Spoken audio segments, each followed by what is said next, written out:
Here we are in lesson 7. We have talked about expressions earlier in this unit, and we're just going to add the word linear expression to that. Linear simply means that it creates a line if you were to draw it.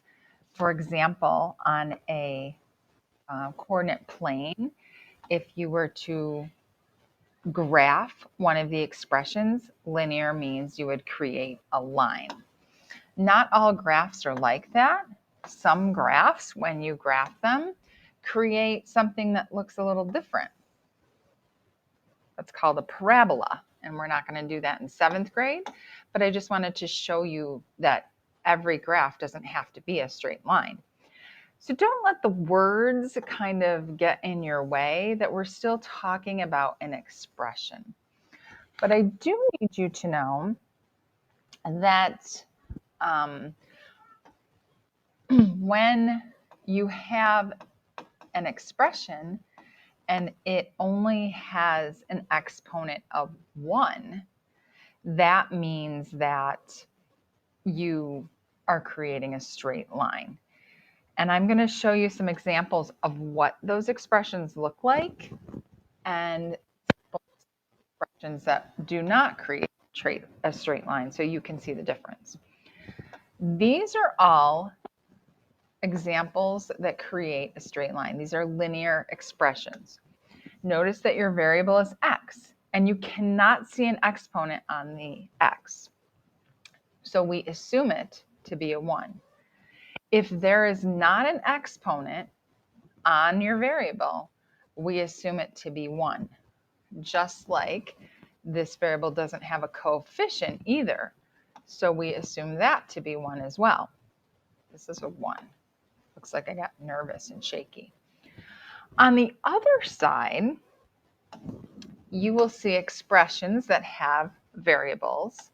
However, the exponent on those variables is a number greater than 1. These do not make straight lines when you graph them. They are called non-linear. And they might look like this red one here. They might go up like this or down, okay? So there's lots of different ways that can look, but it's not a straight line. So just looking at an expression, if your variable has an exponent of 1, it's going to be linear. And if it has an exponent greater than 1, it's going to be nonlinear. It will not create a line. Now we're going to add some of these expressions.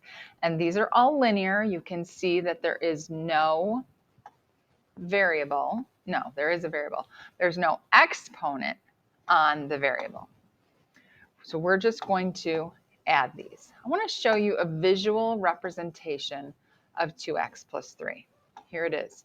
These green rectangles represent x's, that's 2x, and these yellow rectangles represent 1. So this thing right here is representing 2x plus 3.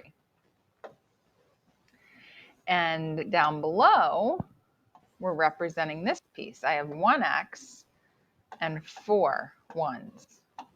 That's x plus 4. Notice that I want to add these two together. So I'm going to count how many x's I have. 1, 2, 3 x's. And I have 1, 2, 3, 4, 5, 6, 7 1s. So if I were to visually draw this expression, I would end up with 3x plus 7. Because we cannot always visually draw them, what if I had 26x plus negative 28, negative 52, okay? It's not always feasible to draw them. I want to show you what it looks like when we do it algebraically. I take the first expression and I just copy it. And then I'm going to take this expression and line up the like terms, x plus 4. I'm going to put these together. Just like when you're adding in 1st grade, we're going to add starting at the right. Positive 3 and positive 4 is positive 7. Remember that the coefficient in front of this x is a 1. When I add 2x and 1x, I get 3x. Notice these are the same. So I proved to you that if I were to draw it out visually, I get the same answer as using this technique of stacking your like terms. We always like to prove to you something simple so that you're like, oh, that makes sense. I can do that. So now we're just going to do it without the pictures. We're going to take our first expression and copy it. Then we're going to take our second expression and stack it, putting like terms together. And we're going to add starting at the right. This time, notice that I have a positive 5 and a negative 3. If they're the same signs, we add and keep. But when they're different signs, we subtract and keep the sign of the bigger. Now I'm going to add my variables to get 5x. This is 5x plus 2 as a simplified expression. This one has decimals in it. Don't get too worried that they're decimals. We're going to copy the first expression and we're going to stack like terms together here. This is negative x plus 4.1. Add starting at the right, just like when we were little. A negative 4.1 and a positive 4.1 makes 0. So I'm not even going to write that. It's nothing. Why write it? Remember that this negative x has a coefficient of negative 1. Different signs subtract. My answer here is simply 2x. I'm going to kick it up a notch. I'm going to kick it up a notch because I see a number right next to a parenthesis. And when I see that, it tells me I have to distribute. I only distribute into that set. It doesn't go over here at all because that's a different set, only into that set. So remembering what we learned earlier in the unit, this is 2x minus 6. Now I'm going to take this expression and stack up my like terms. Same signs, add and keep, 5x minus 7. You might want to pause and try the next one on your own, and then start me back up.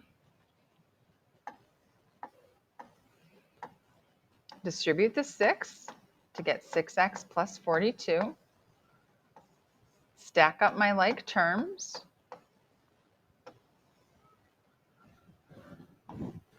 Same signs, add and keep.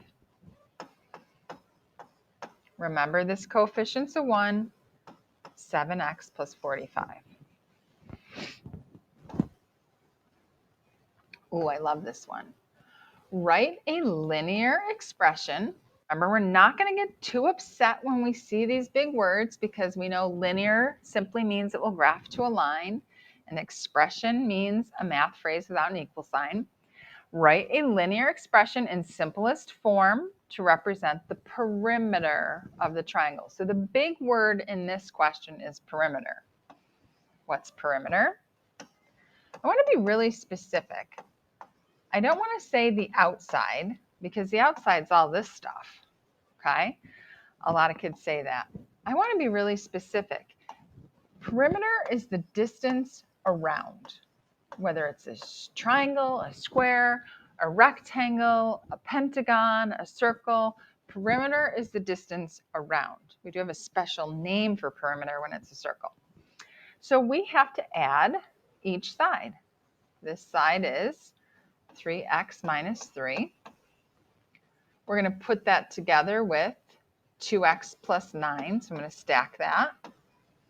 And we're going to put that together with 5x.